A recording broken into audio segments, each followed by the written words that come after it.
Good evening, everyone. Thank you very much for joining us and thank you for waiting. Before we start with the official opening of the expert forum, we just wanted to let you know that the session is being recorded. So it will be uploaded on the PROTECT website and YouTube channel at a later date, and it will be available to you all. The second thing is that you should all have been muted upon entry, but we would really appreciate it if you do not attempt to unmute yourself so that we minimize any interference with the session.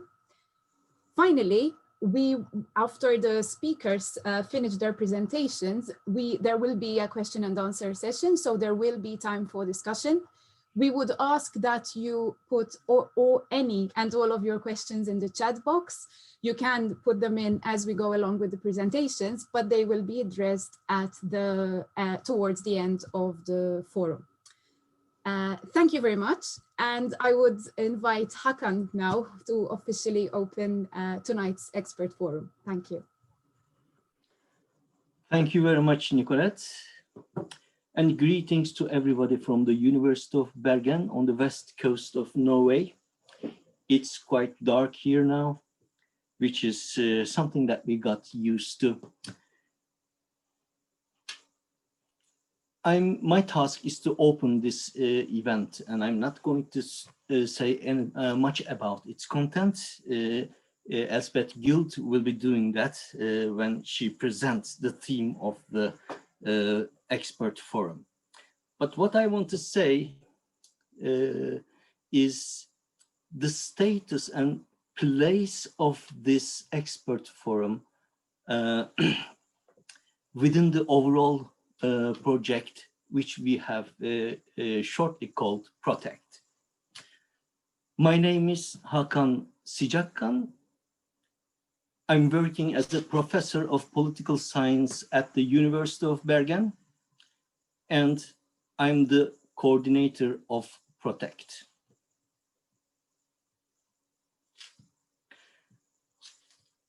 I see that there are some known faces here today.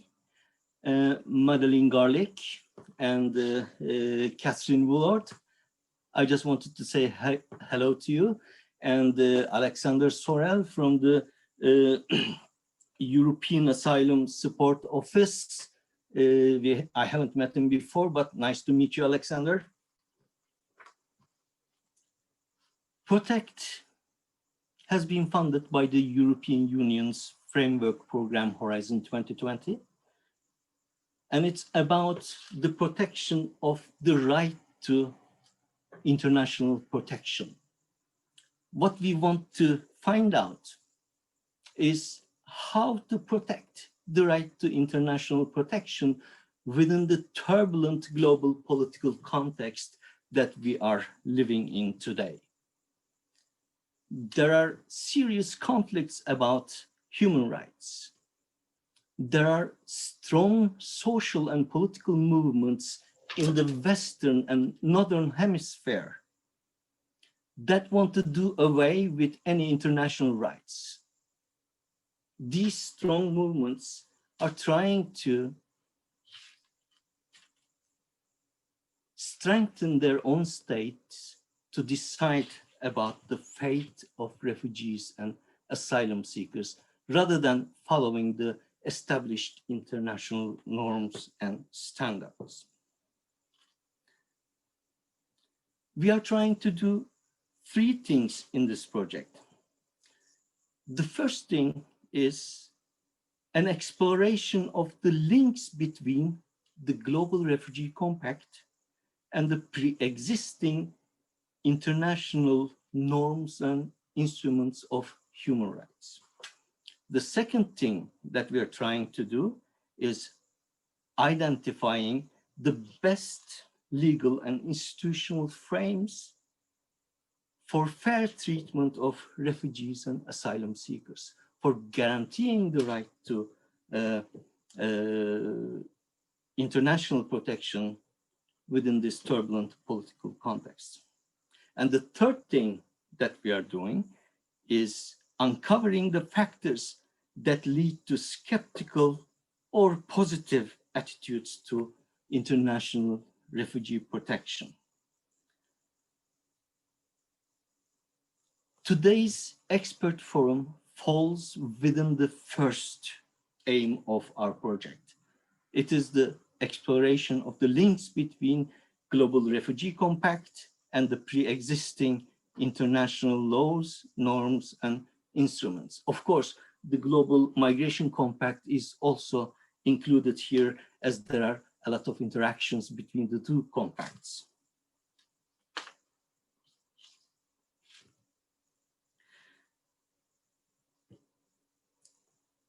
The Global Compact on Refugees and the Global Compact on Migration are new. We don't know much about its status. What we know is that it's not yet an international law. We know that it is a political agreement, but there are many who hope to see the development of the Global Refugee Compact in the direction of becoming a law that obliges the states to share the burden of protecting refugees. We have very little knowledge about how to link the Global Refugee Compact to the existing human rights and refugee rights and norms. Many scholars have criticized the formulations within the Global Refugee Compact because there are too few references to the concept of human rights. So the work package that Jürgen Bast and Elspeth Guild are leading in PROTECT is trying to do exactly that. What is the link and relationships between the pre-existing international law, instruments, and human rights standards and the Global Refugee Compact? If not, if no links, then the question is, how can we construct this relationship? So, as part of this work package, this expert forum is very important. It focuses on access to safe territories, the safe EU territory. This is one of the most important components of refugee protection. Access to a safe territory is the most important component of refugee protection. So in that sense, we are very interested in hearing the ideas and views of the experts here, lawyers, about how to link this right to the Global Refugee Compact and why it is not functioning well enough within the context of the European Union. The European Union has had quite a lot of problems in giving access to refugees and asylum seekers. Recently, we know all the situation in the Mediterranean, the deaths, sinking boats. All these things do not look so nice. So, as the coordinator of this project, I can tell you that we are going to use your ideas, note them down, and we are trying to learn from you. And if you can also, in your discussion, address why Europe is not managing to give due access to asylum seekers and people who really have a right to be protected. What is hindering the European countries from doing that properly? Which conflicts lie behind these decisions in practice? I would be very glad to learn more about them. So, you don't have the right to be silent in this forum, and everything you say will be noted down. but will not be used against you. It will be used for us. Thank you very much for coming here, and I look forward to this discussion. Now I give the word to Elspeth. Thank you. Thank you so much, Hakan, for such an interesting and generous introduction to the PROTECT project.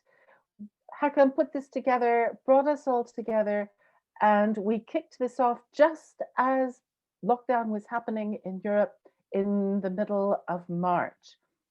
We in the UK are part of a work package with Germany, with Jürgen Bast, who will be chairing tomorrow.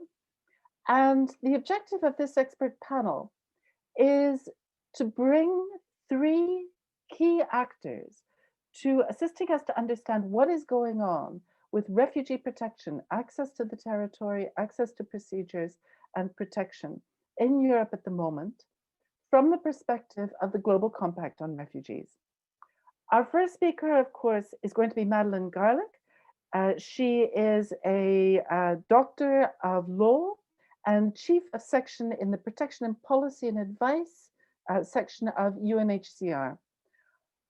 Madeline has followed Europe for almost her whole career at UNHCR. She has been in charge of the Brussels office. She's now in Geneva in charge of protection, and particularly looking at legal standards and how to protect legal standards.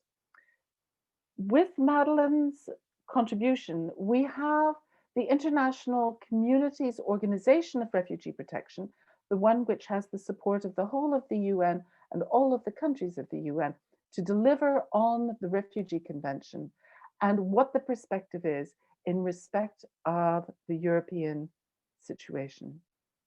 Our second speaker is Alexander Sorel, who is Senior Advisor to the Executive Director of the European Asylum Support Office. Here, we're going to hear the voice of the European agency, which has a responsibility for ensuring that the common European asylum system is correctly carried out. Now, the powers which the agency has been given may be considered somewhat inadequate. More powers are certainly on their way towards the agency. The agency has been in existence for some time now and has been instrumental in a number of the more politically sensitive issues around asylum protection in Europe. And the agency has sought to make sense out of the common European asylum system, always bearing in mind the importance of ensuring that it is entirely consistent with the 1951 Refugee Convention. Our third speaker is Catherine Woollard, Director of the European Council on Refugees and Exiles, the most important non-governmental organization following, lobbying, and working for refugees across the whole of Europe, including the European Union, but with a wider remit than the European Union. ECRE is listened in all of the halls of power. It does extremely important work on the ground. It has representatives in every country, and it has very important advice to policymakers about how to achieve the protection of refugees in Europe. So we have an expert panel, which includes our international level, the guardian of the Refugee Convention, the European Union in the form of its agency responsible for the common European asylum system, and the NGO sector represented across the whole of Europe, able to tell us what does it look like on the ground for those who are trying to protect refugees in coming to and in Europe. With those opening comments, I would like to invite Madeline to take the floor and to give us the perspective from UNHCR on refugee protection in Europe. Madeline, the floor is yours. Thank you, Elspeth. It's a pleasure and a privilege to be here and to speak to you all today. It's great to see that we have participants from such a wide range of countries, organizations, and institutions in Europe and beyond. It's very timely, of course, for us to be discussing the theme of this expert forum, to compacts, challenges and implementation in Europe because of the many challenging issues that we see around asylum and migration, which loom large in the headlines and in the debates amongst European countries, institutions and politicians. At the same time, it's also very useful for us to step back from the immediate context in the region and look at these issues from a global perspective. That is certainly what the compacts precisely invite us all to do. This is also what UNHCR seeks to bring as an important perspective and frame to this and many other discussions on asylum and migration in Europe. The 1951 Convention, for which UNHCR has a supervisory mandate, is of course part of the architecture of the EU treaties, as recognised in Article 78, through which the primary EU law requires that the common European asylum system be in accordance with that convention's rules. But we know, of course, that beyond the strictly legal terms of the 1951 Convention, there are many questions and different perspectives on its interpretation, which is why UNHCR has always appreciated the readiness of EU institutions and partners to hear our guidance on what key principles of relevant international refugee law mean in practice. And this indeed is what needs to inform the process of discussion about how the compacts can and need to be implemented in today's contexts in ways that can serve better the interests of states, the interests of citizens, and the interests of refugees, asylum seekers, and migrants, all of whom are addressed by their terms. I'd like today, in the time that I have available, to address 4 key points, and all of these with the international perspective and its relevance for Europe as my starting point. I'll speak firstly about border management and its interaction with refugee protection principles, recalling the theme of our panel tonight. I'll move on to what the compacts and discussions and actions around them mean for European challenges. I'll talk then about what are some of the new tools that the Global Compact on Refugees in particular can provide to help us address some of the contemporary concerns we see. And then finally, I'll look at some of the specific and very pressing and challenging difficulties and opportunities that we are seeing now in the context of COVID-19, and notably look at what implications these may be for our look at border asylum and migration management. So turning first to the question of borders and refugees, I think it's very noteworthy how political and often media discourse around these issues frequently seem to put them in opposition, suggesting that border protection and refugee protection are somehow competing or mutually exclusive imperatives, that the state somehow has to decide if it wishes to safeguard its borders or to protect refugees, or worse still, that in protecting refugees, the state is somehow undermining or neglecting its border protection responsibilities. The reality, of course, is that these are eminently capable of being recognised and pursued coherently and simultaneously. Both of these imperatives, of course, reflect different aspects of state sovereignty. Border control in particular, reflecting the sovereign authority of states to decide on rights to enter and stay. But at the same time, international legal obligations, which qualify these, which reflect voluntarily assumed binding commitments, which have been taken on in the exercise of states' sovereign treaty-making power, including with regards to international refugee law and international human rights law. And I think it's important to recall, when we hear these sometimes very polarized debates in Europe as well, that this dichotomy is reflected in the very structure of the EU legal order, in which borders, migration, and asylum sit together in Title V of the Treaty on the Functioning of the EU. The treaties presume these areas of law and policy are reconcilable, intersecting, and coherent. So the challenge is then for us, as practitioners working in these fields, to find ways to make sure that we can pursue these in the interests of all. From what we see of what occurs on the ground, however, at the land and sea borders, beyond what's written on the papers, it is very challenging, however, to put these principles into practice. And what we really need is effective and functional systems. This includes well-trained border guards who are aware of the legal principles governing their work, effective systems for identification of asylum seekers, of people with other specific needs, victims of trafficking, perhaps criminal elements, and those who may pose security risks also amongst those that are arriving. We need proper systems of referral to asylum processes, to child protection actors, to counselling, and in some cases to arrangements for voluntary return for people for whom these may be appropriate. We need properly qualified, expert and resourced asylum authorities, as well as proper reception arrangements in place. The elements for all of these are in the Asylum Acquis and in much of the work that's been done over the years to build up the common European asylum system. The work that is done by EASO, as well as by Frontex around capacity development, also underlines the importance of ensuring that we're continuing to retrain and to remind the institutions and the actors that participate in them of the key principles that are governing our work. I think what we need to recall in some of the challenging discussions that we're seeing around there today, that those elements are there. And it's a matter of focusing on ensuring that we can find the resources and, very importantly, the political will to put them into practice and to ensure that they can work effectively on the ground.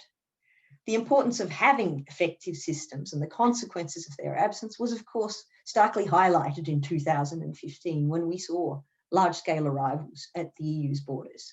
That year, as we well know, was referred to frequently as being the year of the migration or refugee crisis. And that word is interesting, of course, because it represents language that triggers alarm and fear, rather than a sense that there is a collective interest and there might be the tools and means that need to be harnessed in order to respond to these things effectively. Was this something that the EU was unable to cope with? Well, what we've seen, of course, indeed, was that, in fact, the EU acquis, which some said was not fit for purpose at that time, was precisely developed for the purpose of equipping the EU more effectively to respond to large-scale arrivals. The genesis of the common European asylum system, of course, was in the arrival of large numbers of people in the 1990s from the former Yugoslavia, in proportionately much larger numbers in a smaller number of states. So it was that commitment and that desire on the part of the EU institutions that led to the creation of the common European asylum system in the first place. It's entirely coherent and consistent then with the EU's political objectives that these systems can be put to work. And it's a matter of really mustering the political will and bringing to bear the evidence that shows that it is in the interests of all states to ensure these challenges can be managed in order to ensure that they can work more effectively. It's evident, I think, in the last few months in particular, that the challenges that we see at borders need redoubled efforts in order to come to terms with them. The deaths at sea in the Mediterranean en route to Europe in particular, which are largely, of course, likely to be significantly greater than the reports, have not reduced over the last few years proportionate to the number of arrivals at the sea borders. We have seen from 1,500 in the 2011 to nearly 4,000 people who are presumed to have died at sea in 2015. We have since had a decline, but we have still seen close to 1,500 last year and are on track for a similar number in 2020. There are at the same time a greater number of naval assets on the part of coast guards and other authorities of states that are at sea. There are more resources in border management, including at the sea borders, than there have ever been before. And so ways to ensure that these arrivals can be better managed needs to be a key priority and the focus of efforts on the part of institutions that are responsible for putting those assets into practice. We also need to think, when looking at sea border arrivals, at the relative nature of the challenge that we are confronting here. Official figures from Frontex for 2018 showed that there were a total of some 150,000 irregular border crossings in total in the European Union. Some 115 of those were arrivals at the sea frontiers. But that total represents approximately 0.0005% of the total arrivals at the Union's external borders during that same year. Proportionately speaking, we are dealing with a phenomena that is eminently manageable. The way in which this is discussed in some of our political and media accounts suggests that it is far greater than this. It is nonetheless clearly something where a significant focus and a reaffirmation of the desire to ensure that lives are not lost at sea and that arrivals can be better managed, that this could be more effectively dealt with. I want to turn to the global compacts now and how they can help us put European challenges in perspectives, but also give us a number of tools that could help us to respond to some of the challenges that we see. The New York Declaration, agreed by the UN General Assembly in 2016, of course, in many respects, grew out of discussions around the large-scale arrivals in Europe in the years immediately preceding that. That situation at the Europe's borders, amongst others, prompted states to take the issue up at the highest political level and to identify a number of key elements that were seen as needed to try and address these challenges more effectively. The New York Declaration, amongst other things, acknowledged the evident gaps in the normative framework to deal with migration at international level. It recalled the need for better observance of refugee law principles, which states unequivocally affirmed as being necessary and important to deal with refugee flows worldwide. It recalled the shared responsibilities of states for international protection, as well as the need for more predictable responses to large-scale movements. And very importantly, it recognized also the relatively limited framework for burden and responsibility sharing that was available in practice, noting that normatively, although international instruments refer to these principles, there is no clear and common understanding of what constitutes responsibility sharing and solidarity to deal with refugee and migration movements. It also noted that only ad hoc cooperation had been seen at international level in the past and underlined the need for better arrangements to replace this. The language was very clear in that regard. The UN General Assembly committed to a more equitable sharing of the burden and responsibility for hosting and supporting of the world's refugees, and to adopt two instruments that would help achieve those goals in practice. UNHCR's statistical reports year on year, of course, highlight more clearly than ever the importance of seeking to ensure more effective responsibility sharing at global level. Our figures for displaced people for 2019 recalled that of close to 80 million forcibly displaced worldwide, nearly 46 million of those were internally displaced, never having left the borders of their own countries, often hosted within countries with significant challenges in addressing their needs. It recalled also that the large majority of the world's 26 million refugees remain in their regions of origin, 85% of them in developing countries, a figure which includes some 27% of people in the world's least developed countries. It also noted that Syrians, the vast majority of whom are in their immediate region, are overwhelmingly hosted in countries that are facing significant challenges in dealing with them, including notably Lebanon, of course, which has faced a number of important challenges at political and resource level, most recently seen in the aftermath of the terrible explosion, continuing to host a population of Syrians equal to 1/4 of its population. While Europe might feel challenged by the numbers of refugees on its territory, the reality is that they are far more limited in both absolute and relative terms than many countries that are infinitely less equipped to meet the challenges they pose. So to respond to this, what does the GCR call for? It calls it first of all, of course, recalls states' existing commitments to the current international refugee law regime, acknowledging the importance of ensuring those principles are implemented in practice, but seeking to supplement its widely accepted terms with some concrete arrangements to support that implementation. It foresees a framework for cooperation that brings in not only state actors, recognizing the primacy of states as bearers of international obligations, but also recognizes the contribution that other actors can make. Civil society, private actors, and very importantly, also refugees and displaced persons themselves. It foresees an expanded role for development actors in promoting refugee inclusion and solutions, including in regions of origin where their vast numbers are maintained. It also sets out a number of suggested modalities for the international community to support host countries more effectively, to help them to continue to protect refugees and to help them achieve solutions. Amongst the specific arrangements for responsibility sharing that the Global Compact foresees are a number of concrete measures that have been launched at the Global Refugee Forum held in December in Geneva last year. These include, amongst others, the establishment of an asylum capacity support group, a framework for twinning of states that have experience and expertise to offer to those which are seeking to put in place new or nascent systems for responding to refugees' needs. We've been meeting, in fact, in recent days with Alex's institutions to talk about the way in which the expertise of the EASO could be drawn upon to help us as we roll this out more broadly to states throughout the world who are seeking to build the capacity of institutions. It also foresees specific regional support platforms, which provide opportunities for state ownership and leadership, but which also draw on the experience of other consortia and diplomatic arrangements that have brought to bear specific help for particular refugee situations.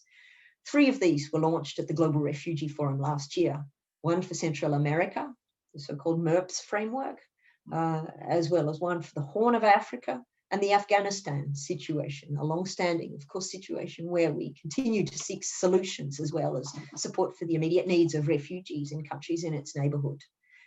And we're seeking to ensure that we can channel some of the many important pledges that were made at last year's Global Refugee Forum into these frameworks to ensure that they can provide support and concrete benefits to states that are hosting refugees, but also frameworks within them, including at the level of municipalities and cities, refugee-led organisations, civil society and others who are doing important work also in ways that can help ensure refugees can be empowered and given access to their rights.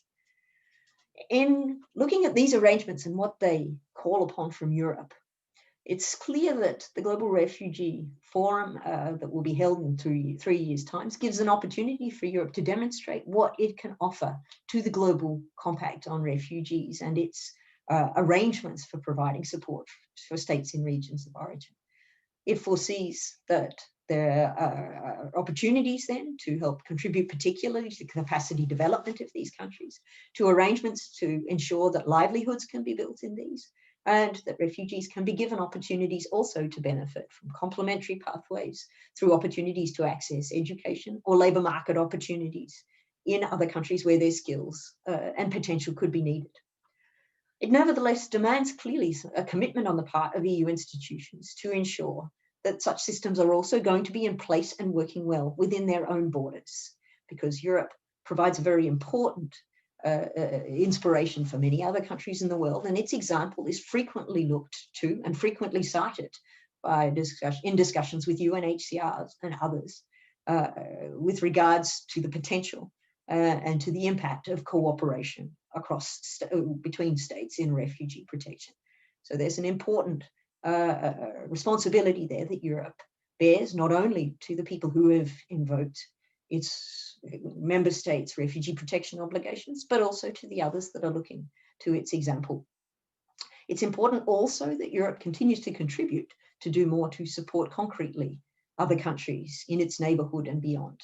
And this, of course, needs to be support and cooperation that is undertaken not with a view to containing people in their regions of origin, nor of shifting responsibility from for those who have arrived at the EU's borders and engaged its responsibilities, but also in seeking to reinforce the international protection regime more broadly through helping refugees worldwide to find access to protection and solutions.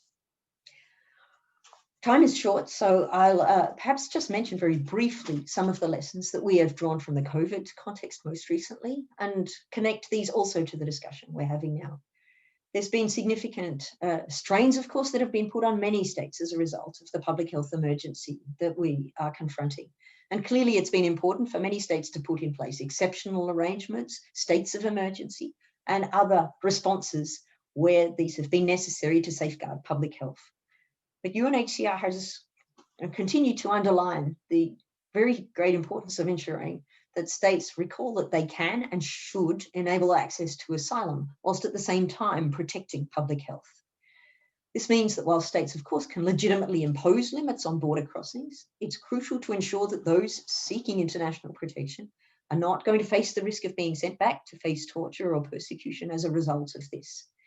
We've documented in our public dashboard on practices in response to COVID-19 the evolution of arrangements at borders. And we've seen there that whilst a number of states have maintained closed borders as a result of the perceived public health threats from arrivals at borders during the pandemic, a very significant and growing number are also making specific exceptions for asylum seekers or putting in place practical measures at their frontiers, which can allow for quarantine, for testing, for contact tracing, or other measures. This pandemic, amongst other things, I think has highlighted very clearly to us that it's very important in the interests of all that there are measures in place to ensure that refugees and asylum seekers can have access to healthcare, because of course a health risk to them in the community can mean very significant dangers also to all. It's also highlighted the potential contribution that refugees and migrants can make, where they bring skills and qualifications from the healthcare professions, and many of them have been given an opportunity to work and have made very significant contributions in that regard. I think this is very important for us because what it shows is that even in a time of crisis, there are very important ways in which we can not only ensure that rights can be protected, but we can actually harness potential of people who are seeking international protection to contribute. And this is something which really needs to guide our thinking in looking at the many complex challenges that Europe faces today. Thank you very much. Thank you very much, Madeline, for such a full and complete overview of the issues, reminding us that refugees form an extremely small proportion of people who come to live in the European Union. The Eurostat tells us that the EU member states issued over 3 million first residence permits to third country nationals last year. And Eurostat also tells us that there were about 600,000 asylum applications a year. So we are not in a Europe that hates foreigners. We're in a Europe which is very welcoming to foreigners, 3 million of them a year, but has real trouble with our 600,000. And I think that you've identified a number of very important issues. And particularly, I'm very pleased that you've dealt with some of the COVID-19 issues, because I think that this has been a moment of backsliding of really unacceptable proportions.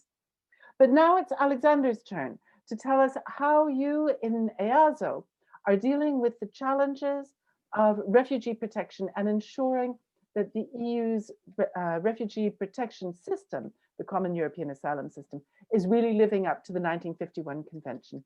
The floor is yours, Alexander. Thank you, Elspeth, and dear chairs, dear fellow panelists, distinguished participants. It's an honor for me to join this panel today, and clear pleasure to give some remarks in this online setting on behalf of the European Asylum Support Office. My remarks will be on two topical influences of our current work and our future work: COVID and the new pact. I will focus my intervention first on how the pandemic has exposed further weaknesses in the asylum system in Europe and some of the lessons we have learned. I will explain how I think the three strands of the new pact to address the current challenges in asylum and migration, and how I think the pandemic has influenced the proposals of the same pact. As everybody knows, we didn't write the pact, the Commission wrote the pact, but I will nevertheless give some insights. I also will give an overview of how EASO has contributed to supporting EU member states during the pandemic, and how this has led to new ways of working and enabling people in need of international protection to continue to exercise their rights. Finally, I will conclude by explaining the need for a stronger mandate for an EU agency such as EASO now and after the pact. Initially, many EU member states, in trying to prevent the spread of the virus, decided unilaterally to temporarily suspend registration and/or submission of new asylum applications. Border closures by member states, which were in itself understandable, put to the test the possibility for asylum seekers to safeguard their right to access an asylum procedure.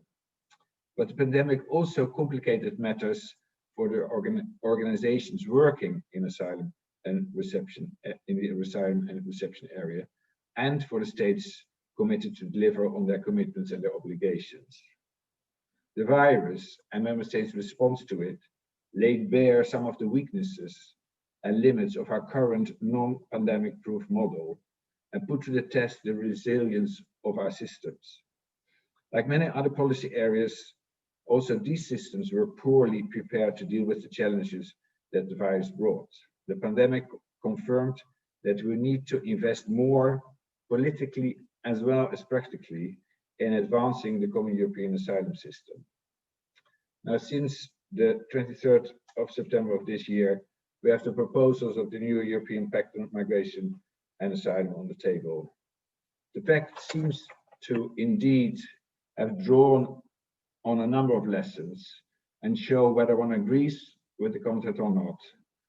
Shows that the Commission has tried to achieve a more joined-up approach, connecting the different aspects of our migration and asylum policy, border management, returns, and linking the internal and the external dimension of these policies. The objectives of the Global Compact on Refugees, that was just heard, as usual, eloquently from Madeline, also resonate in the pact, and the new proposals on the table seem to offer an EU response to some of the contemporary challenges of migration. I will mention three. First, the pact is proposing a broader and quicker solidarity mechanism to alleviate frontline member states under pressure. What's also new in the pact is that it allows a degree of flexibility in the form solidarity takes. Relocation, as we know, on the one hand, but also now a new return sponsorship, which in itself is an interesting novelty, whereby another member state can take over and support the return procedure for a member state under pressure.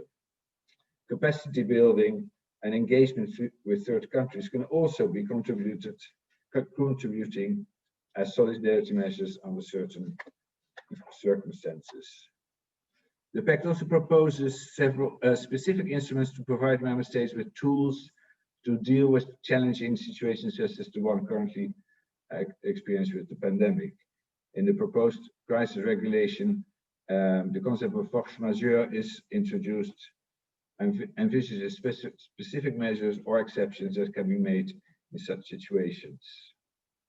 We, at the moment, are already actively engaged in ongoing discussions on the blueprint recommendation to set up an EU framework to anticipate and address crisis situations. This is part of the new governance model that the Commission is putting forward. With our EASO expertise, including on forecasting and early warning, we think we can bring added value there. The second challenge which the pact aims to address relates to the new mandatory pre-screening at all external borders, which comprises of identity, health, and security checks. Here too, we can envisage a supporting role for EASO to support member states upon their request with implementation of various aspects such as information provision, registration, guidance for a convergent approach on vulnerability checks. The third one is the international dimension. For too long, left a little bit at the level of declaratory statements that we need to address migration with global solutions.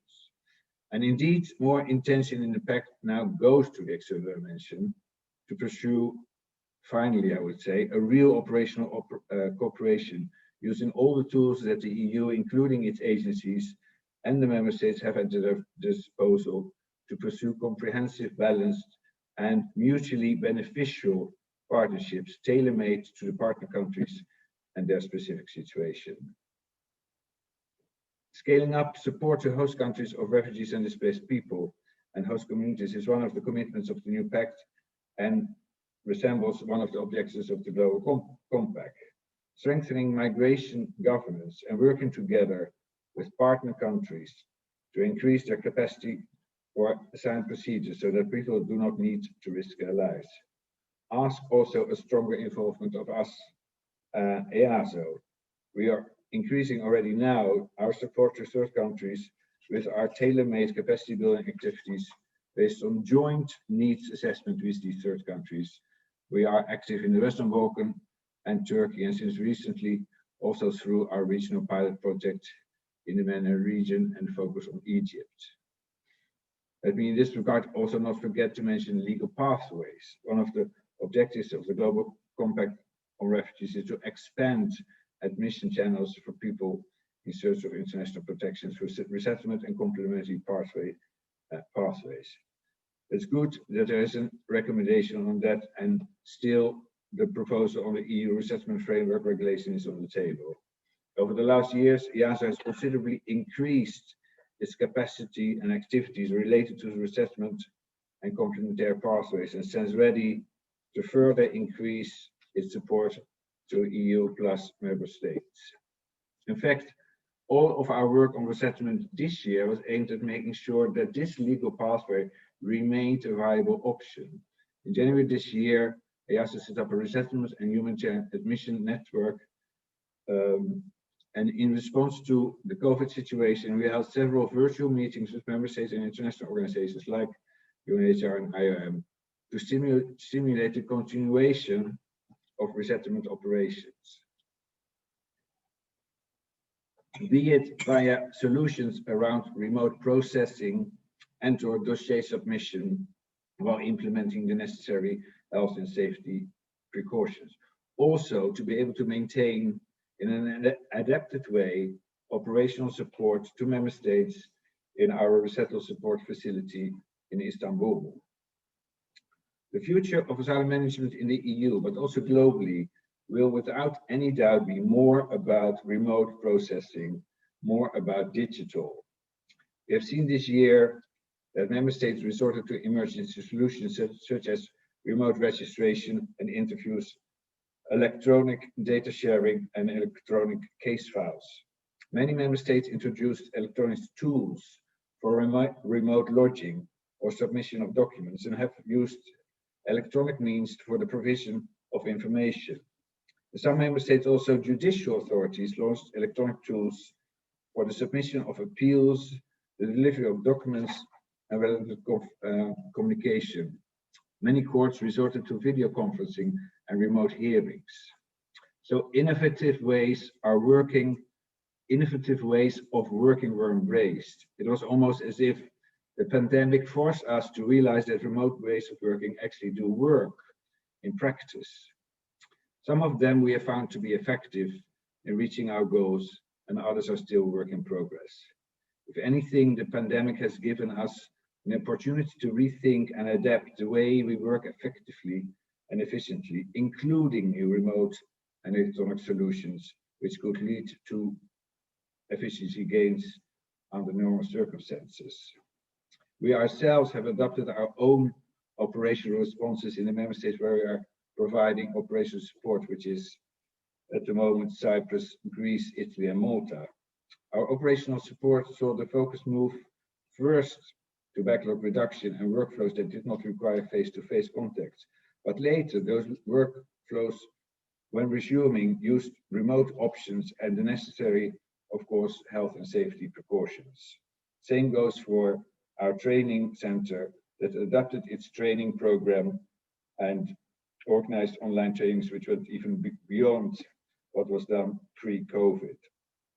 Apart from that, EASO has been following developments, collecting data, issuing reports with information on emergency measures adopted by EU plus member states, and information on when alternative solutions were adopted by member states, both in relation to the asylum procedure as well as in relation to reception. We are currently preparing and planning to publish a new public report in the second half of this month. A continued exchange of best practices, which is the core of the work in EASO, is important to address challenges and support the integration of these remote solutions into asylum and reception procedures. In that context, the 5 of our thematic networks were the vehicle for member states to discuss about the issues that are facing and the solutions that were developed, and recommendations on remote options such as remote registration and remote interviews.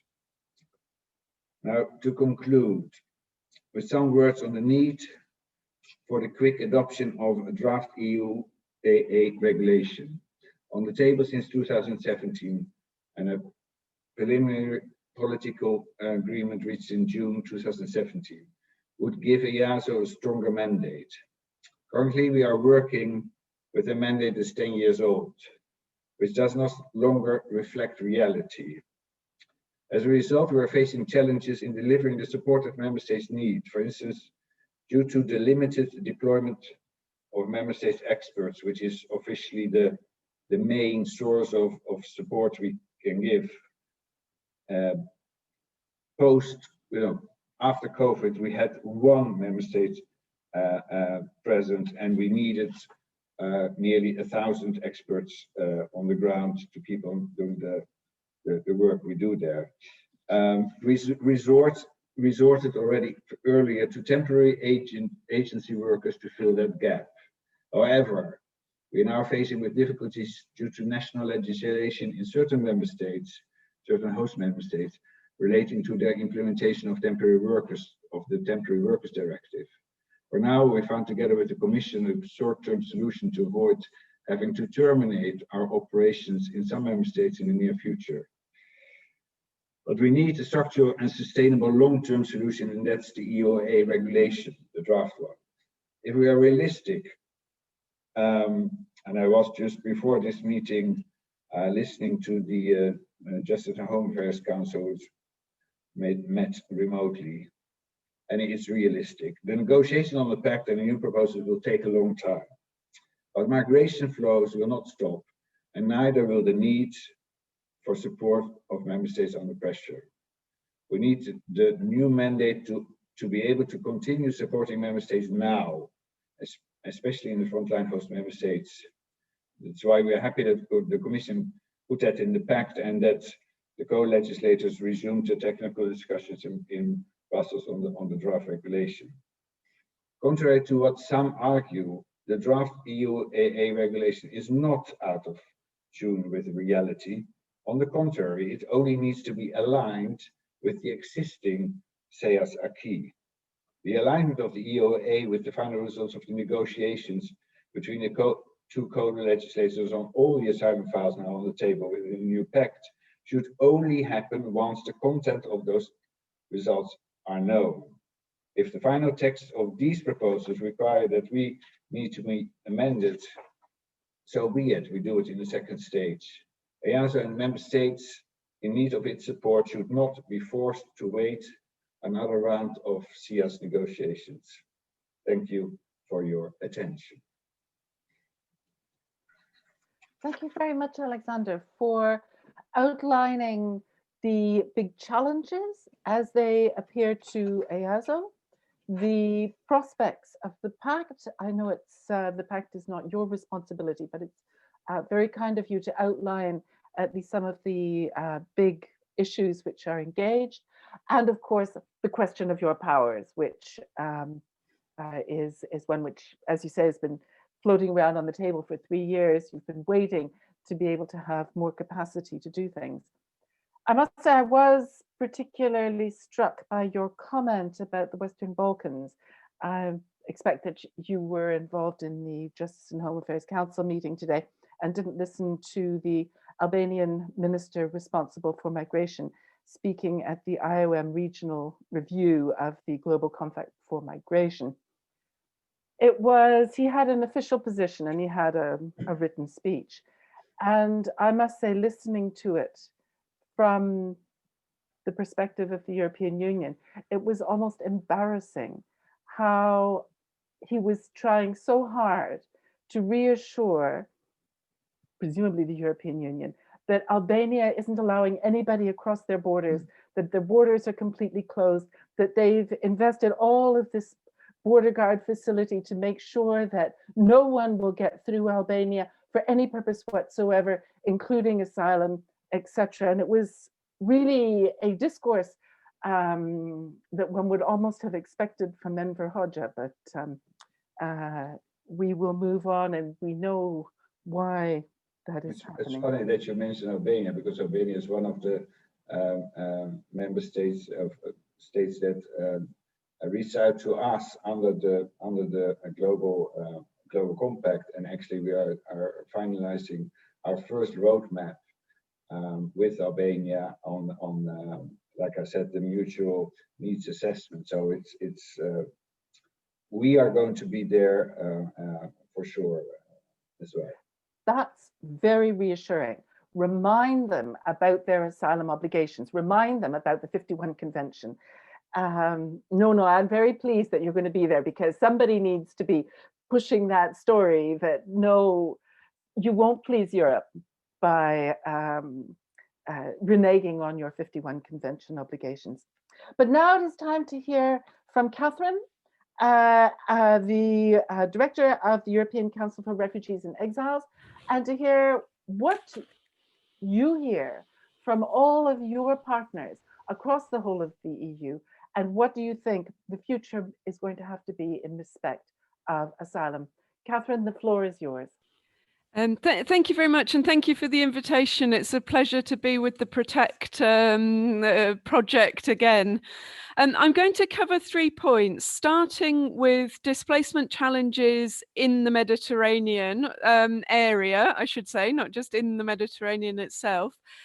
Secondly, Europe's responses with a focus on EU responses, and then some conclusions that look at the role and the potential role of the compacts, and also some other recommendations that we would make. So on the first of those, in terms of displacement challenges, of course, they're familiar to many of the participants here. I just wanted to highlight a few points that have been brought to our attention recently by our members from the different countries around the Mediterranean, and also those who work with partners and the partners that we also work with on the other side of the Mediterranean in the North African countries. And I would say many of these challenges, and many of the displacement challenges in the Mediterranean region, are challenges that we could describe as ongoing or almost perpetual, including the first one I'll mention. And I wanted to note a few potential future challenges, given that we're also talking about how to be prepared to respond to future displacement. Of course, the first of these challenges, and in some ways the most prominent because of how politicized it is the question of people crossing the sea who then eventually seek protection in Europe. All the issues related to search and rescue, including disembarkation, and the loss of life that's already been mentioned. And of course, those issues have been a feature of debates on migration and asylum in Europe for over 25 years now, and thinking back to the standoffs that were taking place around that time, there are some new elements that we see. Of course, the increased involvement of NGOs in search and rescue activities and the contestation of that evolving role of NGOs is one element that goes hand in hand with the reduction in state and EU search and rescue capacity, which has largely been based on the idea of removing and reducing naval assets so that presence doesn't lead to search and rescue just through the fact that duty of rescue is invoked if naval assets are in the area. And then I would say also this year what's come up are questions also of the different backgrounds and countries of origins of the people who are crossing the Mediterranean. And I think this is going to be an increasing political issue as we see more people from North Africa rather than sub-Saharan Africa. I'll come back to that. And then, of course, the use of disembarkation by certain member states to try and push for concessions, particularly on the responsibility sharing question. So in 2018, we saw this tactic deployed by Salvini, and this year we've received sort of constant information, concern, and very high pressure situation in Malta, where the Maltese government has used a similar tactic, an attempt to try and exert concessions in the wider solidarity debate through denying disembarkation and not allowing ships to dock. The other ongoing challenge is the situation in Greece. As we all know, Greece is a containment site as a result of European policy, although of course there are failures on the Greek side as well. The appalling situation comes from a number of different reasons, let's say. At the same time, we would also highlight what's becoming particularly clear this year, I think, the fact that the Greek government can act with impunity because of the role that it plays. And so increasing information about violations taking place at land, sea borders, but also on the territory, but no sense that political action is possible just because of the crucial role that Greece plays. In addition, the legislative changes put through by the new Greek government, which are having a significant detrimental effect on protection. The third continued challenge, of course, is the role that Turkey plays as the major now the largest refugee hosting country in the world, and in the eyes of Europe, of the rest of Europe, of the EU, as a buffer, and the many issues that arise. From our side, we're always careful in terms of our comments on Turkey, because we have 4 member organizations in Turkey who are all carrying out extremely valuable work there. There have been developments in the Turkish asylum system, which we've described in our AIDA report, but there are also many concerns arising. Fourth, final issue that I want to mention in terms of challenges is actually on the other side, and sometimes this is overlooked because of this focus on prevention of access to Europe and to the EU. Increasing numbers of persons of concern and protection needs in North Africa and across North Africa.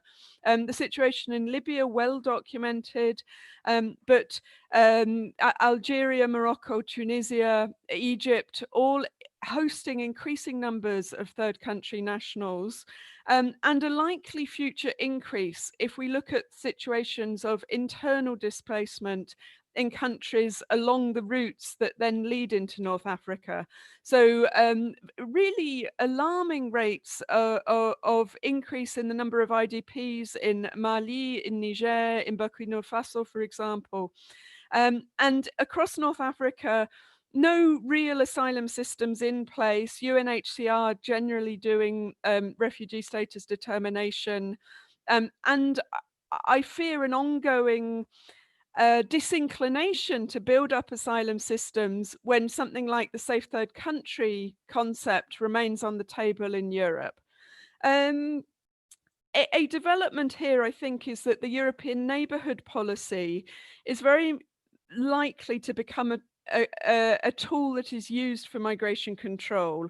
And that's partly due to the commissioner who heads European neighbourhood policy currently, the Hungarian commissioner, and partly because of the attempt to use the funding that will be in the mega EU funding instrument, the NDC, for increased migration-related objectives. The question there, and I think for the discussion here, is also about the political impact of hosting those people on the countries in North Africa. In some ways, it's been surprisingly uncontentious for some of those countries. I think that will change, for instance, if there's a continued push towards external processing by Europe, if there's an attempt at large-scale readmission by Europe, or if there's a further closing down of mobility to Europe. In terms of future issues and displacement challenges in the region, where to start? If you take a conflict risk analysis, it remains a very volatile region. With the potential risk of violent conflict pretty high in Egypt, Algeria, and Tunisia. Obviously, the ongoing situation in Libya. But I would note that Turkey itself, the political situation remains rather volatile and unpredictable, and the relationship between the EU and Turkey is increasingly dysfunctional, and having it focused on the refugee issue is not necessarily helping that. On the positive side, the US elections may have certain benefits for tackling protection challenges in the region. My second point, European and EU responses to the situation of various varied displacement challenges across the Mediterranean. I don't think it's controversial to say that in recent years, policies have been very much focused on prevention of arrivals. And they may be new variants of long-standing policies of deterrent and externalization at the level of internal policies, border policies, and external policies, be that either the external dimension of migration policy or external policy in the sense of development, security, and separate external area. Since 2016, and in the Mediterranean specifically, we might note a few trends in Europe's response. I would say increased efforts to prevent access at borders, with widely documented violence, pushbacks, collective expulsions, collective removals, at land borders. At maritime borders, similar situations of pushbacks, collective expulsions. But I think that the difference there is not so much act, but omission, in the sense that reduction of search and rescue capacity is about avoiding a situation where jurisdiction is triggered and responsibility for rescued persons means that they will be brought to and disembarked in Europe. And there we see also the trend of training the coast guards in Turkey and in Libya to play a role to also ensure that it's not European assets that rescue people. Of course, every country should have functioning search and rescue. So it's not that we would object to that. I think the question is whether when it's used as a tactic to avoid European responsibility. And other new elements, I won't go into the detail, but I would have to comment about the role of Frontex and the recent stories that I'm sure many have followed on accusations against Frontex when it comes to the situation off the coast of Greece. The response is also often based on partnerships to prevent departures, as well as efforts to prevent arrivals. And this is something that was perhaps pioneered in Morocco and then in recent years reached a sort of peak with the EU-Turkey deal. The extent to which this works in other countries is questionable. And you mentioned Albania, Albania and the Western Balkans. There an effort to convince others to prevent departures may work because there's enough of an incentive on the table for those countries in terms of the accession processes. In other cases, that may not be the case. So the final point I'll make on that is the pact and the key elements in the pact. Thanks to Alexander, we've already heard a description of what's in the pact. I think some of the participants may have seen ECRE's response. I feel like I've talked about nothing but the pact for the last, well, not just 3 weeks, but the last 6 months, as we commented on various leaked versions and so on. So I'll keep it short. On the positive side, we've strongly supported the more positive rhetoric and approach that's coming from the Commission, and particularly from Commissioner Johansson. And her avowed effort to try to normalize migration as a policy area, I think is something extremely important, and also something she seems to have convinced President von der Leyen of. In terms of what's in the pact, however, from our side, it would undermine to some extent that approach. We see a strong focus on borders, increased containment at borders, and therefore an impact on the borders in the Mediterranean, but on the European side of the Mediterranean, with the screening process, border procedure. All of that is likely to involve detention. We've just published a study this week commissioned by the European Parliament Research Service on the implementation of border procedures in Europe currently.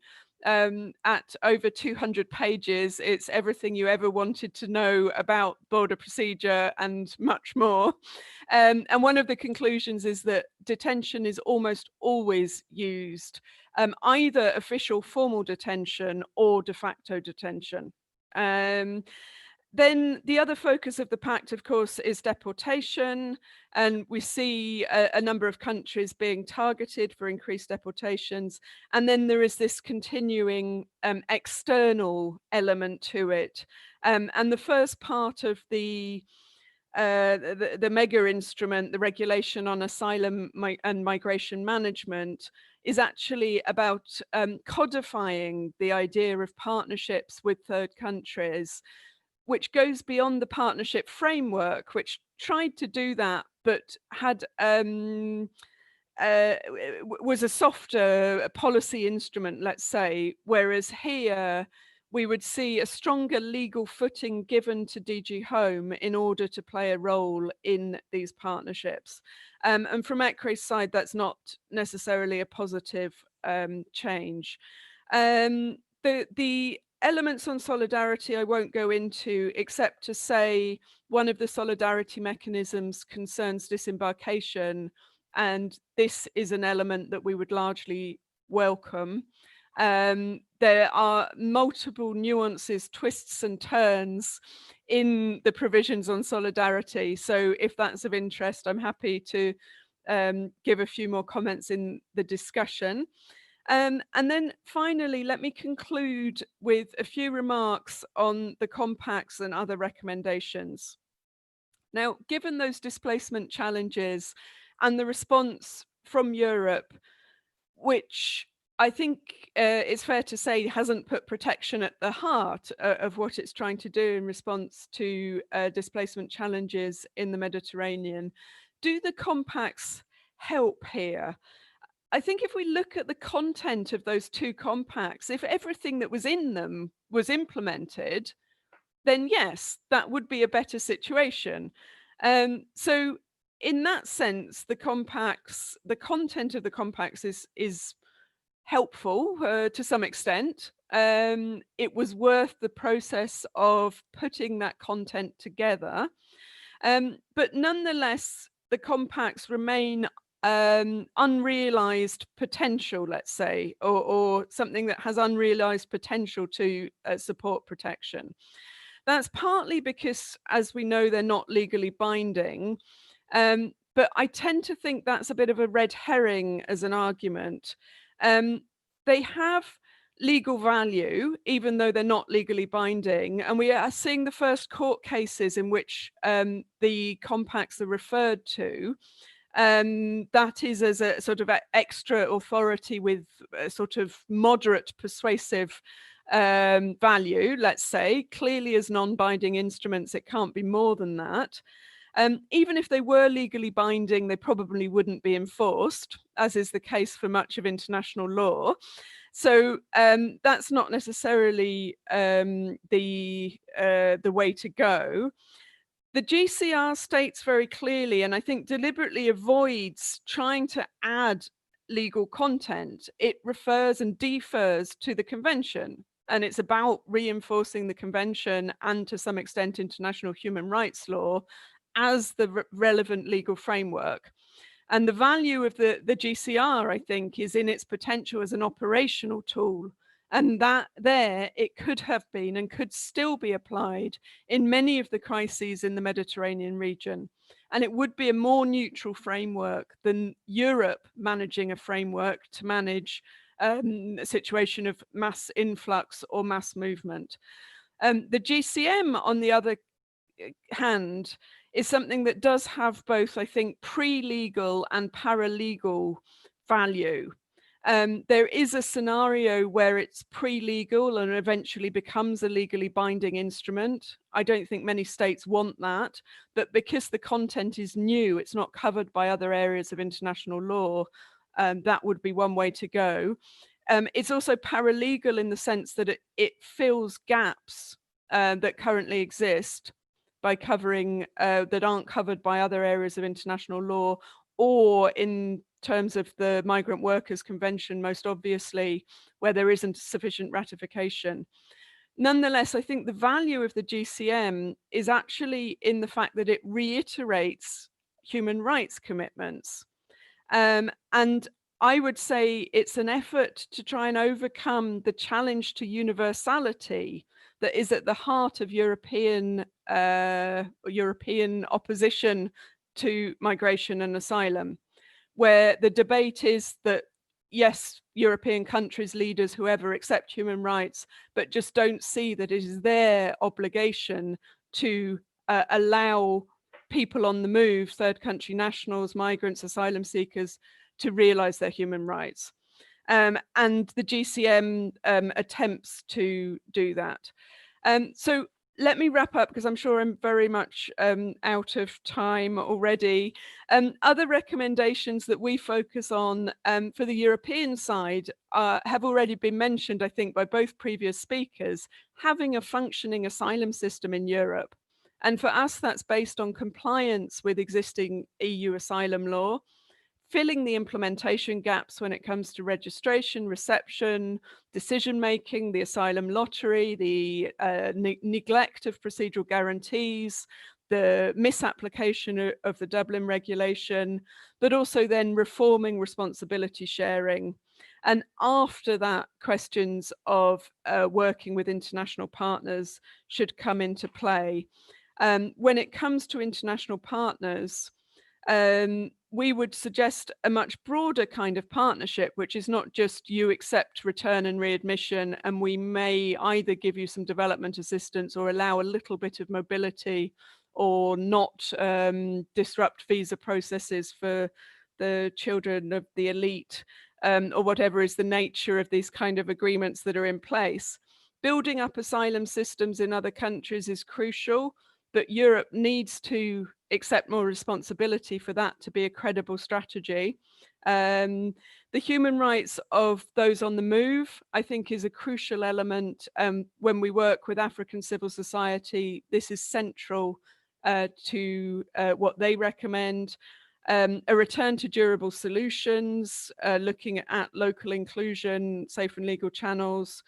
And then we would say a separation between root causes work and work specifically on asylum and migration, with everything on root causes in the hands of specialized security development, trade, people who don't have migration or refugee in their job title or in their agency's job title, to preserve the actual objectives of those policy and funding areas so that they can contribute to preventing displacement in the first place and aren't captured by narrower migration control objectives driven by interior ministries.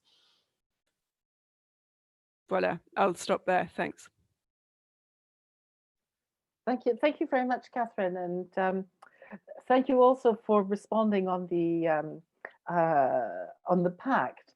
I know this is a very EU debate, but it's certainly one which has garnered a lot of attention.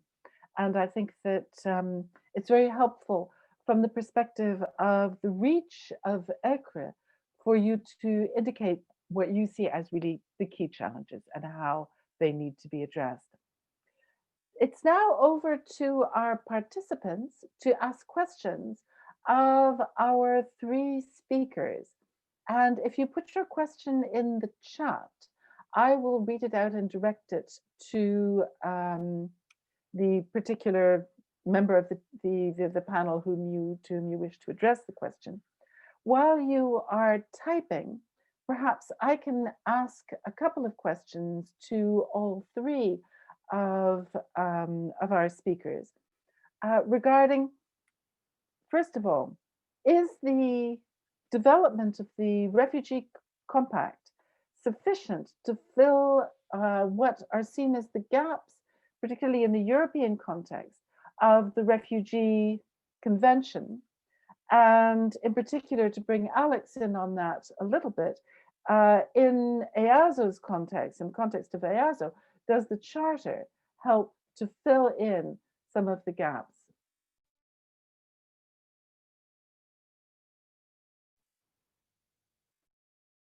Madeline, I'll ask you first to perhaps comment on that, and we'll go through the first round in the order of the presentations.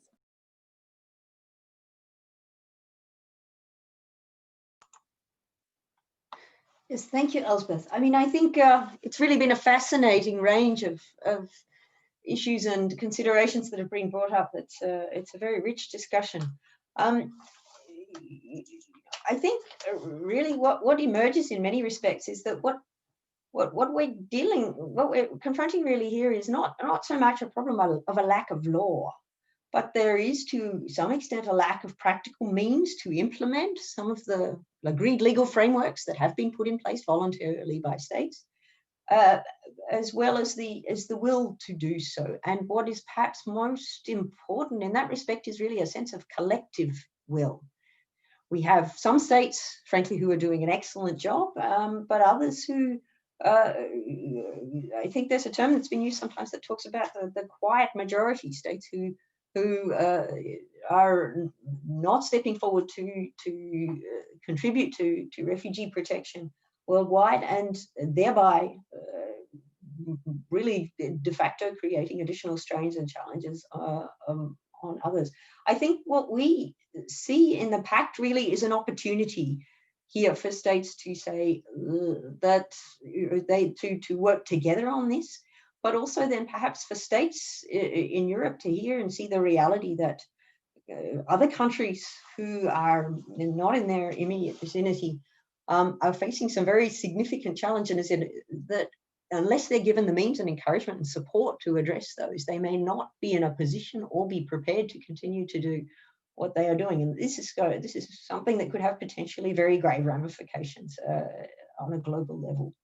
I was very struck by what Catherine said about the fact that the Global Compact on refugees, if what was in there by way of implementation arrangements were in place, that this could really provide a very good framework. I think this is important because, this is something that's being designed by states, and by states in very different positions worldwide around refugee protection. These are the elements there that states have agreed they need. And it's a contemporary look at this. It's not the view from 1951 anymore. It's about what we need practically to have in place in order to do this. So this is really an opportunity, in fact, that I think we need to see. With the Global Forum last year, we've seen some very significant and far-reaching pledges, over 1,000 pledges to do various things at national, regional, and global level that really have the potential to make a very significant difference. I think it's important that we harness the goodwill that is there and make sure that this is channeled then into a productive outcome that can hopefully then motivate greater improvements in many respects. We've got a great deal to go, though, however, I guess, as well as including as UNHCR, in order to identify those opportunities and to highlight to states how they can step forward and address and fill the gaps. So that's incumbent upon us to do that. But it's also a matter, I think, of states really recognizing that this is something that is going to be needed in the longer term interests of all states in Europe and beyond longer term. Thank you. Thank you very much. Alexandra, can I ask you to comment? Yes. Picking up on what Madeline said, you nearly said we don't need more legislation. I was nearly going to agree with that, but then I thought, actually, I just said we need more legislation in the form of our own regulation. I think for a part of it, there's a lack of political will and of a lack of daring to abide to the principles and the treaties and all the things that we as a collective international community signed up to. On the other hand, it's very easy to refer to that, and then you have to go to back to the practice.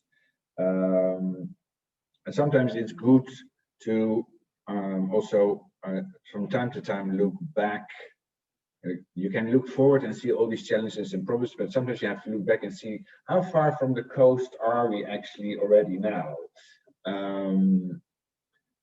If I limit it to EASO, I mean, 2010 there was nothing, there was zilch, and now we have, you know, okay, not binding, but we have guidelines and indicators on reception, on vulnerability, and we have meetings all over the place all the time where practical people meet to talk about trying to get one vision on all these very different aspects in the practical implementation. And that is, I personally have not been part of it, but objectively quite amazing. And now with the EOA, we can do a step further, and those non-binding guidelines and indicators and the log will be used to measure in a positive way the amount, the way the CIAS is implemented by member states, and that in the long term will have even more convergent effect than any legislation can do, because you have to go into the nitty-gritty details. You have to talk to, so everybody is trained the same way, everybody is interviewing vulnerable groups in the same way, you know, that there's a level playing field, and that is done in respect of, and that's what we always do. We can't afford not to do that in respect of fundamental rights. I mean, that is it's going to be much more explicit under the new mandate, but already now that is of course core of our mandate.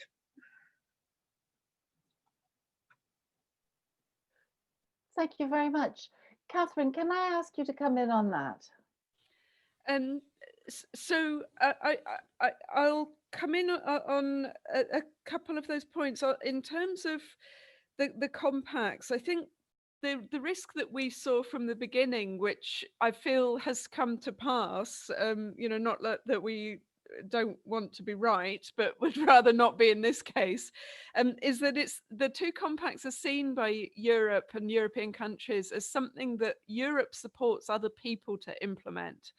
And I was very interested, Elspeth, by your mentioning what's been happening just today and yesterday in Geneva. Is it Geneva? Yes, it must be Geneva, the review of the GCM. And I took a look at some of the reports that have been submitted by European countries and also by the EU itself. And it continues that trend. It's not about how asylum and migration, the commitments in the GCM, which cover both, but primarily migration, but a lot on protection as well, and how that's implemented in Europe. It's very much about external affairs. And I think there's also a possible issue, a risk of having too many commitments, because with the 23 objectives, you see the countries reporting, they select which ones they're going to comment on. What one I thought was very good, I was pleased to see, was Belgium, one of my own countries, should I say, that actually reported against every objective. The question there, as well as what the focus is, and to make sure that it's also these things that are also implemented or seen to be implemented in Europe. There's the question of, if these are not legally binding frameworks, how can they be used effectively to create change?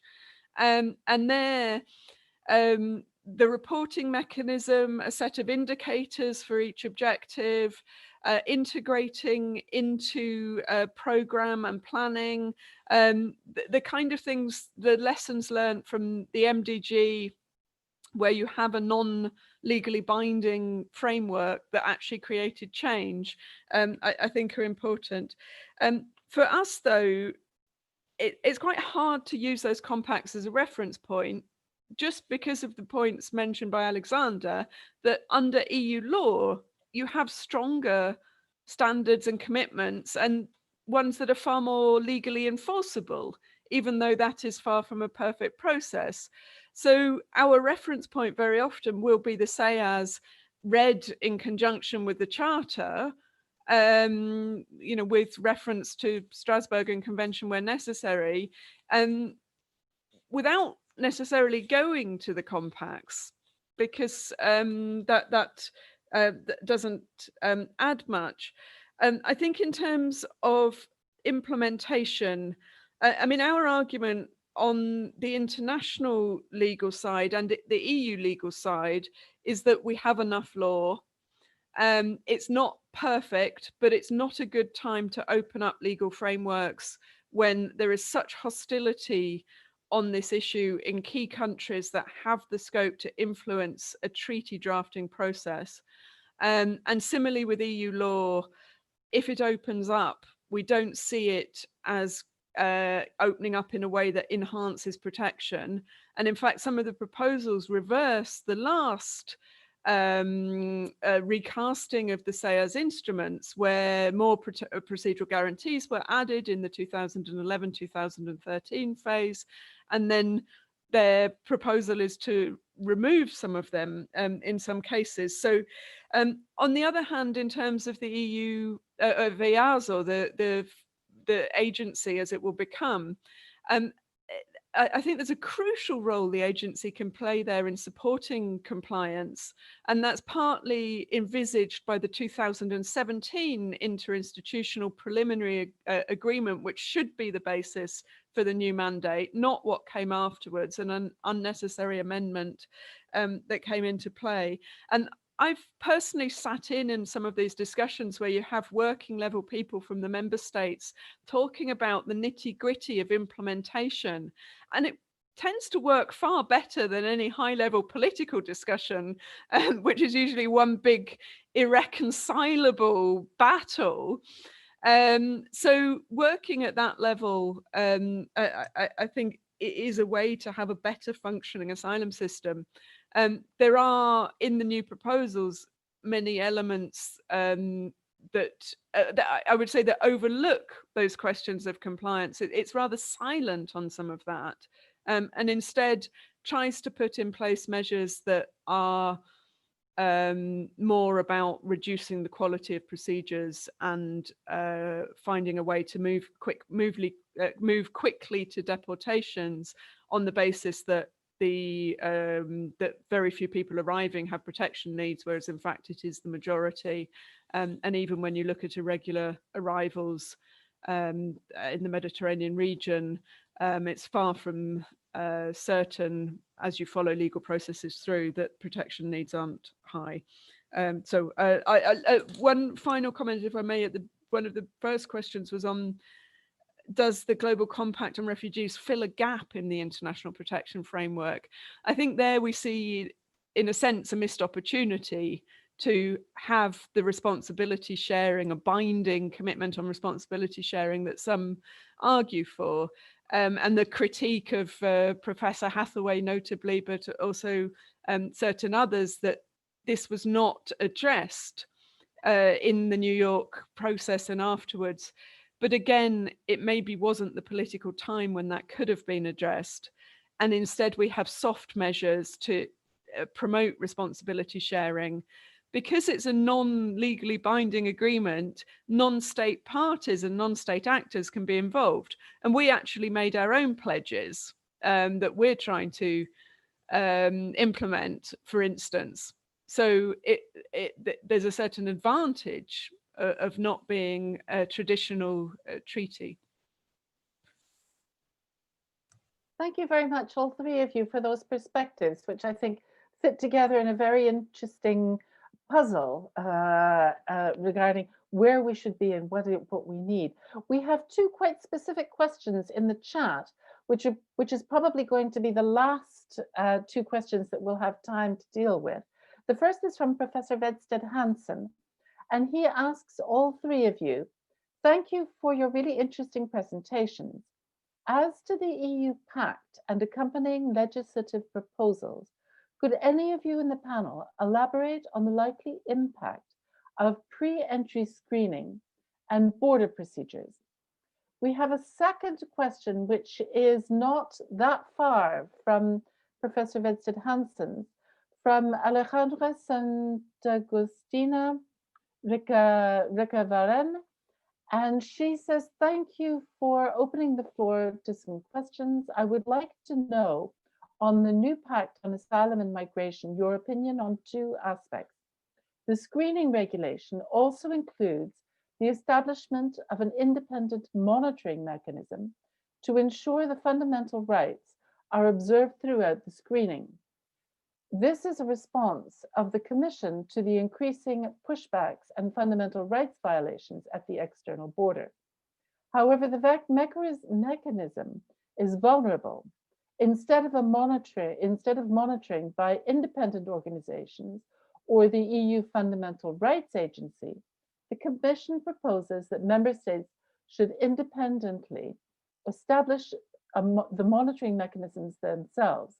Could this lead to different standards across the EU in terms of protection of human rights?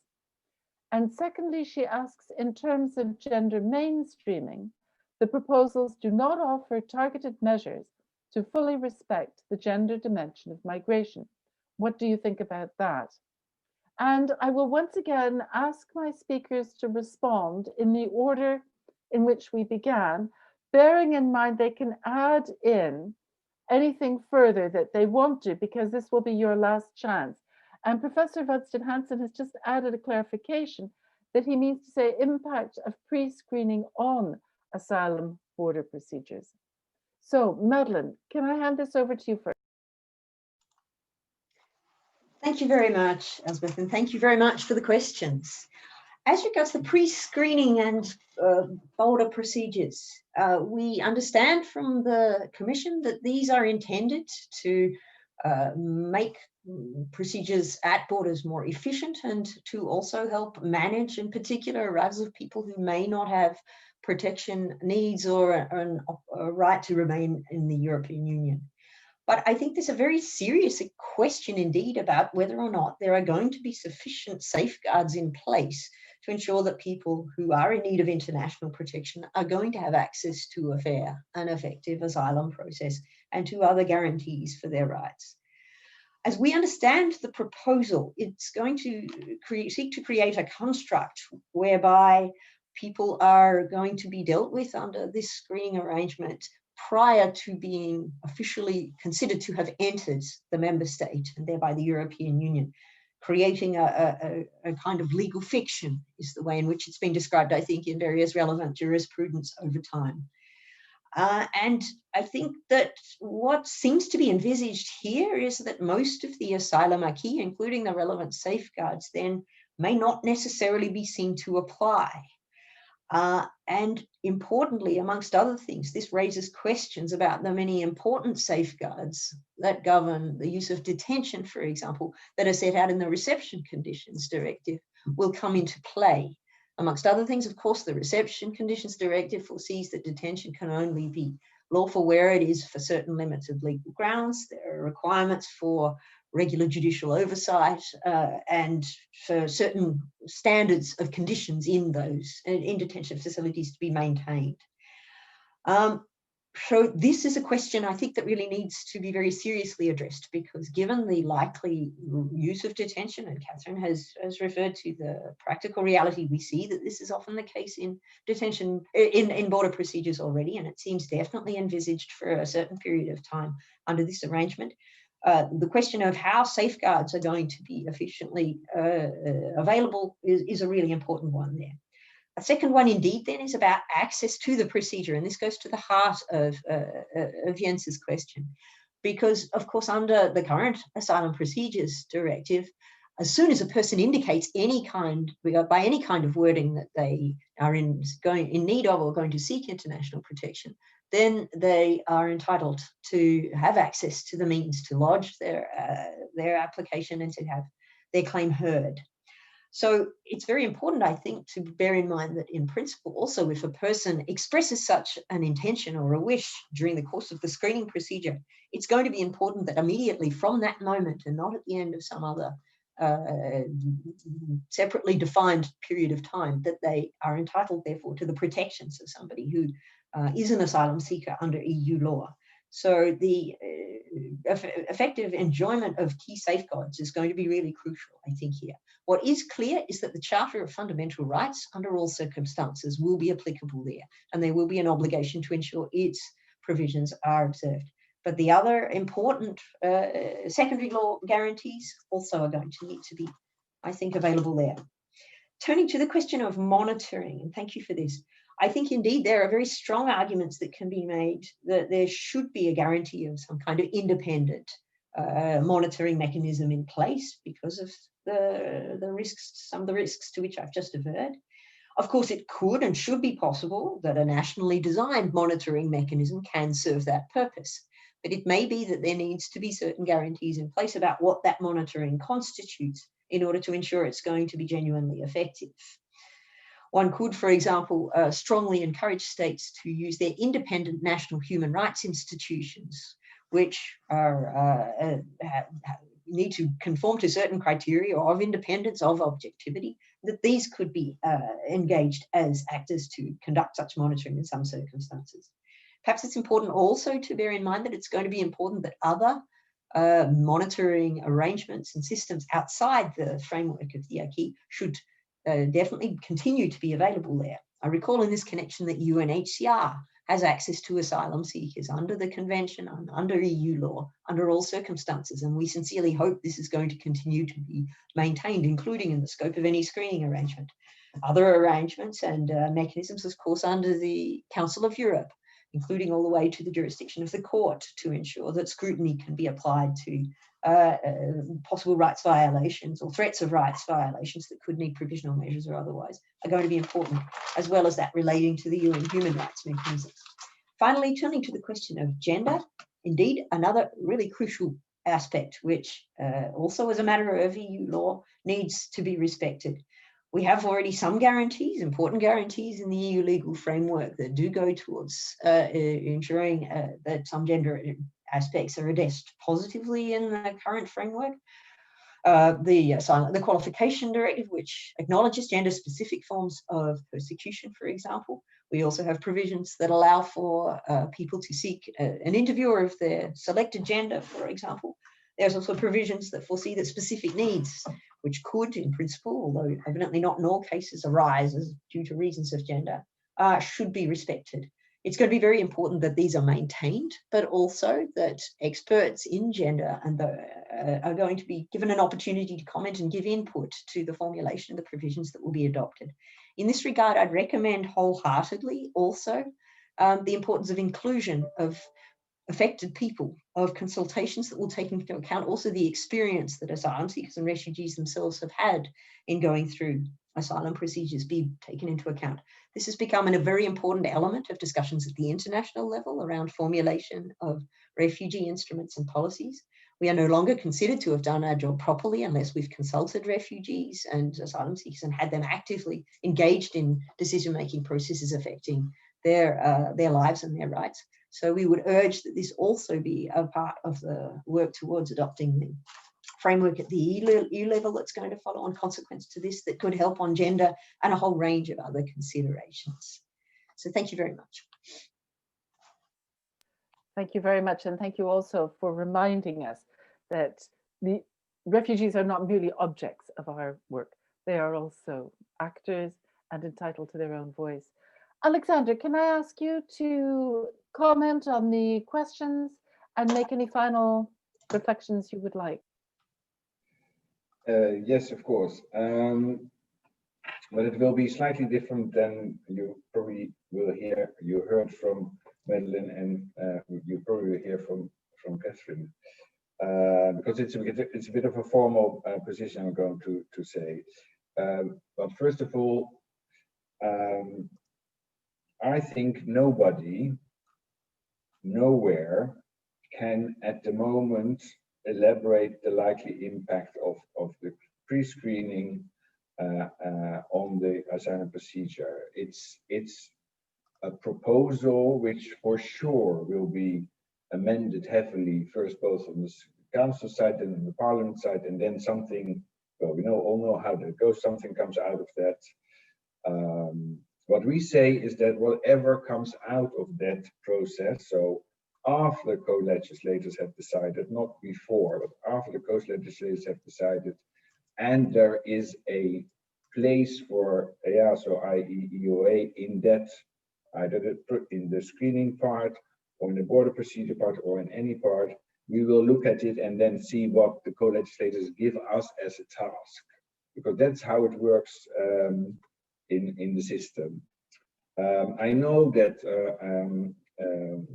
there is also among member states discussion over how is this going to work, and one of the things that is quite interesting too, I heard already now several times, is we should actually do simulations of how it would work, because it's so complicated that you should actually see how it is written on paper and how it would work in practice. And then so that's all I'm going to say on these, because it's too it's still too fresh to be able to make any well, intelligent assessment of how it's going to work. The monitoring is actually the same thing. You know that we hope to get a monitoring function in the EOA. That is not yet a deal, although we think there's a deal. We know that there are 2017 is a long time ago, and we know that there are parties who would like to strip us of that monitoring role, which I think would be wrong. So I'm not going to say anything on monitoring either, because it's too sensitive one way or the other. What I'm going to say about, and it is about, I take the gender example as an example, and I link back to what you said earlier, is that bottom up, not top down, but bottom up, slowly, step by step, working on trying to find a common ground in conformity with all the legal rules and international obligations. What we do on certain key more and more on certain key detailed issues within the either procedure or the reception is actually working. I think we have, I don't know whether it's called guidelines or indicators about LGBTQ. We have for sure something on our website that those things happen silently. They happen among experts at expert level. Of course, it's at some point accepted at the management board level if need be, but it is not going into the political cat fight, which is actually now the last few years basically what's happening on the legislative proposals. So the bottom-up approach, where you do these steps, I said that's one of the reasons why EOA should be pulled in now, so that we have it now, and not because I wouldn't even dare to put a bet on whether we will have the next generation based on these proposals anytime soon. Then we can do a lot more, not under the radar, but on the radar, slightly sometimes above and below, and that is maybe, if you're pessimistic, a lot we can then have collectively, a lot more than we might have with the legislations on the table. Sorry for not being too able to go into the nitty-gritty details, because it's really too difficult to do that. Thank you very much. And if I read between the lines, it sounds like somebody's going to have to be helping the European Parliament to get a serious grip on what kinds of amendments need to be made to these proposals to make them acceptable. But Catherine, that means it's a moment for you to come in and to have the last word before I begin to close and thank everyone Yes, thank you. I'll answer the question, but just to come straight back in on your comment there on amendments, actually, you can't see the mountains of papers on my desk here, but they're largely about exactly that task, where at ECRE we're in the process of drafting our comments article by article on the new legislative proposals, including the amendments that we would recommend for member states and parliament to pick up. With probably more prospects of the latter responding to what we say than the member states. In terms of the questions, the screening, I won't repeat the sort of risks in the screening that Madeline has mentioned. I would just add one point, which is the status of the decision that is at the end of the screening process, because that has serious implications for what then happens to the person, and the question there as to whether that can be challenged in any way. It will come in the form of a form, in fact, a debriefing form, which will tell the person, are they going into the border procedure, are they being returned, whatever consequence. And I think that's a very important piece. There is, of course, jurisprudence which says that that kind of decision to put somebody into a track it does not have to have an effective remedy attached. On the other hand, the content and the importance of it may mean that that's necessary. So I think that's one thing to look at. That said, from our perspective, I think there's probably greater fundamental rights risks when it comes to the border procedure than the screening part. I think there's a lot of scrutiny on the screening. There's a lot of useful and indeed recent jurisprudence, including FMS, the case against Hungary, and everybody knows that that non-entry is a fiction, meaning that Charter is engaged and so on. So when it comes to the border procedure, I think there's elements there that are problematic. The need to really put in procedural guarantees at every stage. The risks in general, we generally oppose the use of border procedures because they tend to lead to poorer quality, unfair procedures for different reasons. And we're also concerned about the use of remote technology because there it's very hard to have in place procedural guarantees. If you're bringing in an interpreter and your lawyer by Skype and trying then to make the case in an interview or remotely or whatever it may be. That said, the border procedure as proposed is much narrower in scope than we feared. What we had envisaged on the basis of what France and Germany have been proposing for the last year now is a near mandatory use of border procedure. And in fact, what we see is that it will be for this category of people where the protection rate at first instance issue is below 20%. And the safe third country grounds becomes optional. Even though then in a situation of crisis, the threshold of the protection rate goes up to 75%, but that is also optional.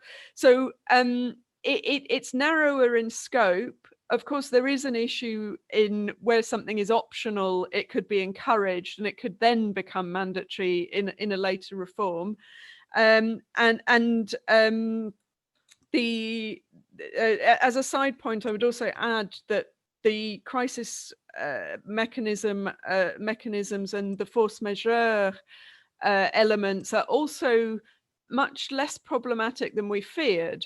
The derogations from EU law that are suggested are far narrower, and so they should be. I mean, there was a strong risk at one point that there were going to be proposals that allowed for really wide derogations in situations of crisis or force majeure. Nonetheless, our position still remains that from a protection perspective, but also from an efficiency perspective, it would simply be much better to invest everything in a regular procedure, to put the resources there, To go back to the idea of front loading, which was a sort of fashionable approach in the last recast and reform, and to try and get adequate resources to make sure that the regular procedure happens effectively and in a fair way, and that then at first instance as well, so that you don't then have to rely on review and appeal courts overturning things. And I think if we look at something like the experience of Greece, in a situation where you have multiple issues, I don't like to use the term political will because I think it's rather nebulous. I would say decisions not to implement rather than a lack of political will. Perverse incentives that the Dublin framework has that lead to non-compliance, but also just decisions on the part of governments to not properly comply. Inefficiency, economic crisis, etc. Did adding multiple and complex procedures really help? Does this make things more efficient? Would investing in the regular procedure actually be better? Then, in terms of the question on the independent border monitoring mechanism, we signed, well, we developed as well as signed a civil society statement this week, which has suggestions as to how that could be improved. And I see the person who asked the question follows very much some of the lines that we've put there. Firstly, the scope of the mechanism needs to go beyond the screening regulation. It should be covering any aspect of what's happening at border. If it's simply confined to what's happening within the terms and the scope of the screening regulation, it's far too narrow. And then you have all the questions of independence. If it is in the hands of the state, then it should be with an independent statutory body, such as a National Human Rights Institute. There's also a question as to whether they remain truly independent in some member states. The role of FRA, very important, but also absorbing and taking independent evidence from others. And finally, on on that, we would, in terms of monitoring, of course, the role of EASO currently, certainly if it becomes the agency, and the monitoring element is very firmly in the mandate. But also the Commission. I mean, these are the key elements of monitoring. But in the case of the Commission, it's also acting on non-compliance rather than just being aware of it. On the gender question, yes, useful, important provisions in the Qualifications Directive. The question of the Reception Conditions Directive, I think this comes back to one of the key implementation gaps in the Common European Asylum System that we see, which is neglect of procedural guarantees. It should be the case that those with special needs for the purposes of the RCD are identified and then given proper reception treatment. And it's there that we see the cases of female asylum seekers not having the procedural guarantees respected as they should. With EASO, I think there's a lot that goes on in practice in terms of training the member states, supporting them on gender issues, but also on many other issues that form the day-to-day work of having a functioning asylum system.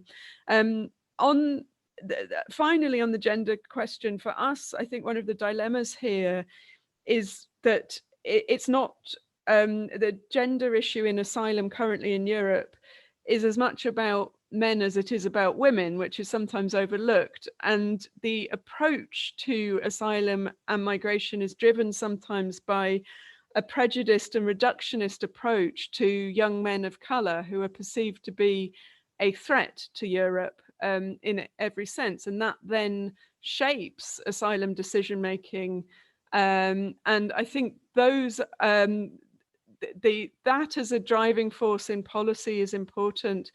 It also means that something like unaccompanied children, if 90% of them are male and males of colour, then we have a situation where unaccompanied children are not having their rights respected, that I don't think would arise if the sex ratio were reversed. But we also have the situation of the vulnerabilities of young male asylum applicants are often denied and not identified. And as we move to a situation where unfortunately restrictions get to the point where you can't get a fair procedure unless you're vulnerable, then a battle becomes about who is vulnerable and who isn't, which also increases additional dimensions, including on the border procedure, where unfortunately many of the issues in practice will be about who is exempted from the procedure should it become law. There. Sorry, I was a few tangents at the end. On that rather sobering note, it is time to call a close to this expert forum, and there are a number of people who I need to thank. First of all, my panel. Thank you so much for agreeing to come and to being so generous with your time, your thoughts, your reflections, and making this event such an interesting one. Thank you so much. I need to thank very sincerely both Gulshan Murray, who did all of the technical work, making sure that we're here and have stuck around up to the bitter end and past the bitter end to keep this going, and who will be with us again tomorrow. And then, of course, as all of my speakers know and all of you know, Nicolette and Catherine, both PhD students at QM, who have been tremendously engaged with this project, have been in touch with all of you on many, many occasions, and are doing just a brilliant job. Thank you so much. On behalf of all of us, good evening. Thank you also to all of you who are still here. And we will continue, at least some of us will continue tomorrow morning with the two panels.